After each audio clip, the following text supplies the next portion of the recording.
অনুষ্ঠান কিভাবে শুরু হয়? ধন্যবাদ। আসলে ৯৫ বছর পূর্তি যে প্রোগ্রামটা, এটা রায়পুর স্কুল অ্যান্ড কলেজের প্রাক্তন শিক্ষার্থীদের অনুষ্ঠান। তো আপনারা জানেন যে অনেক প্রাক্তন শিক্ষার্থী যারা অনেকেই যারা ৭৮-এ ৭৫-এ ৭২-এ পাশ করেছে, এরা অনেক সময় আমার সাথে কথা বলে যে একটা মিলন মেলা করা যায় কি না। তো আমি দীর্ঘদিন ধরে অনেকের সাথে কথা বলে দেখেছি সবাই রাজি, কিন্তু উদ্যোগটা কে নিবে এই নিয়ে একটা যন্ত্রণা দীর্ঘদিন ধরে ছিল।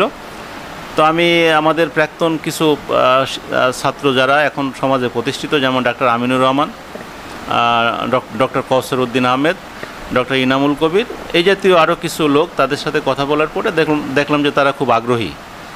তো সেইভাবেই একদিন আমরা রমজানের ঈদের পরের দিন আমরা অনলাইনে নোটিশ করে আর কি আমরা বসে একটা আহ্বায়ক কমিটি আমরা নিজেরা উপস্থিতির ভিত্তিতে করি। তো এই অনুষ্ঠানটা মূলত প্রাক্তন শিক্ষার্থীদের যারা আহ্বায়ক কমিটি করা হয়েছে তারাই অনুষ্ঠানটা সাজাচ্ছেন, তারাই অনুষ্ঠানটা করছেন। আমি জাস্ট প্রতিষ্ঠান প্রধান হিসেবে তাদের মিডিয়া হিসেবে কাজ করছি। তো অনুষ্ঠানটা কিভাবে হবে এটা খুব তাড়াতাড়ি আমরা এই এক সপ্তাহের ভেতরেই আহ্বায়ক কমিটি বসে তারা সিদ্ধান্ত নিয়ে তারা অনুষ্ঠানের সূচিটা প্রকাশ করবে। তো সম্ভাব্য একটা সূচি আমাদের হোয়াটসঅ্যাপ গ্রুপে আগে দেওয়া আছে, ওইটার সাথে সংযোজন বিয়োজন হয়ে অনুষ্ঠানটা হবে। মূলত যেহেতু কমিটি আছে সেহেতু আমাকে এইভাবে বলাটা হয়তো ঠিক হবে না যে অনুষ্ঠানটা কিভাবে হবে। তো সেই কারণে অনুষ্ঠান সেই কমিটির সিদ্ধান্ত পর্যন্ত আমরা একটু অপেক্ষা করি।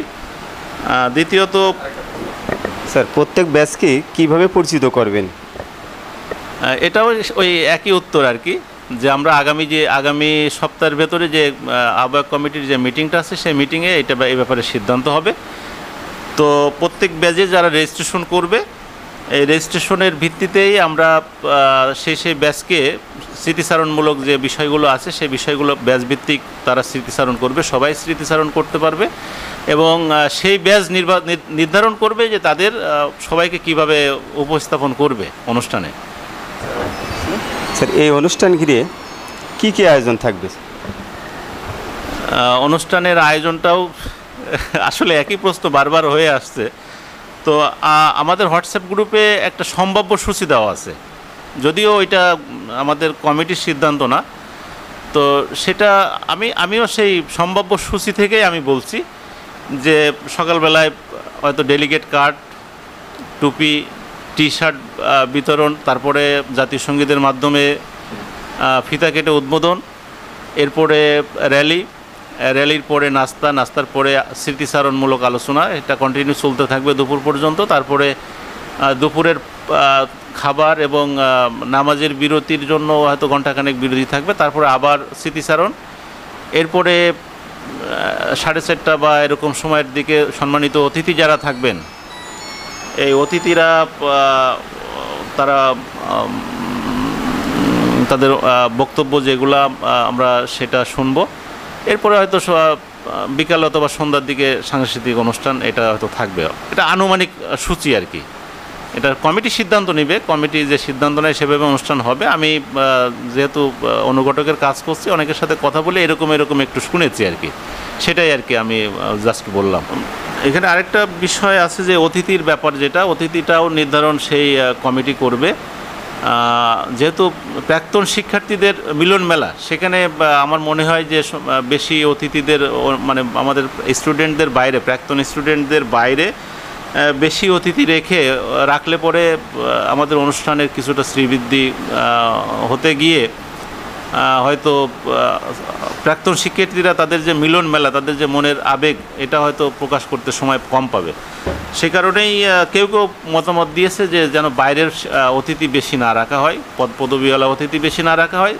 থাকলে হয়তো তাদের নিয়ে তাদের যে প্রোটোকল, যেটা সেই প্রোটোকল মেনটেন করতে গিয়ে দেখা গেল যে আমাদের মূল অনুষ্ঠানটাই হয়তো আমরা পণ্ড হতে পারে। তো যাই হোক, আমাদের যে লিঙ্কটা আজকের এই অনুষ্ঠানটা সম্প্রচার করছে যশোর হাডুডু ফেডারেশন, আমি তাদেরকে ধন্যবাদ জানাচ্ছি যে তারা তাদের এই প্রচারের মাধ্যমে আমাদের 95 বছর পূর্তি যে অনুষ্ঠান, এই অনুষ্ঠানটা আরও গতিশীল হোক, আরও সুন্দর হোক, আরও সুন্দরভাবে অনুষ্ঠানটা সফল হোক। আমরা তাদেরকে ধন্যবাদ জানাচ্ছি যে তারা প্রচারটা আরও বেশি করুক এবং এই জাতীয় অনুষ্ঠান সমাজে হলে আমাদের শিক্ষার্থীদের ভেতরে যেমন অনুপ্রেরণা বাড়বে, আমাদের কে কোথায় আছে এটা আমাদের সবার সাথে সবার পরিচয় হবে। হয়তো আমরা অনেকেই জানি না যে আমাদের প্রাক্তন শিক্ষার্থীকেও খুব বড় কোনো পদে চাকরি করে, অথচ আমরা জানি না সে এলাকার জন্য অনেক কিছু করার সুযোগ পায় না। তো এই অনুষ্ঠানের মাধ্যমে হয়তো আমরা আশা করছি যে আমাদের যারা আজকে সমাজপতি আছে, যারা বিভিন্ন বড় বড় পদে কর্মরত আছে, তারা এলাকার উন্নয়নে, এলাকার মেধাবী ছাত্রদের আর্থিক সাহায্য অথবা এলাকার বিভিন্ন সামাজিক প্রোগ্রামে তারা অংশগ্রহণ করে এলাকার জন্য তারা কিছু করবে। এটা আমি ব্যক্তিগতভাবে প্রতিষ্ঠান প্রধান হিসেবে এটা প্রত্যাশা করি যে এই অনুষ্ঠানের মাধ্যমে আমাদের এই রায়পুরকে বাংলাদেশের মানুষ আবার নতুন করে জানুক, চিনুক এবং আমাদের প্রাক্তন শিক্ষার্থী যারা আছে তারা এই প্রতিষ্ঠান, এই এলাকায়, এই দেশের দশের জন্য, আমাদের এলাকার মানুষের জন্য কিছু করুক, এই প্রত্যাশা করি। ধন্যবাদ। ধন্যবাদ। আসসালামু আলাইকুম। 95 বছর পূর্তি অনুষ্ঠান রায়পুর স্কুল অ্যান্ড কলেজ থেকে রিপোর্ট নিয়েছি।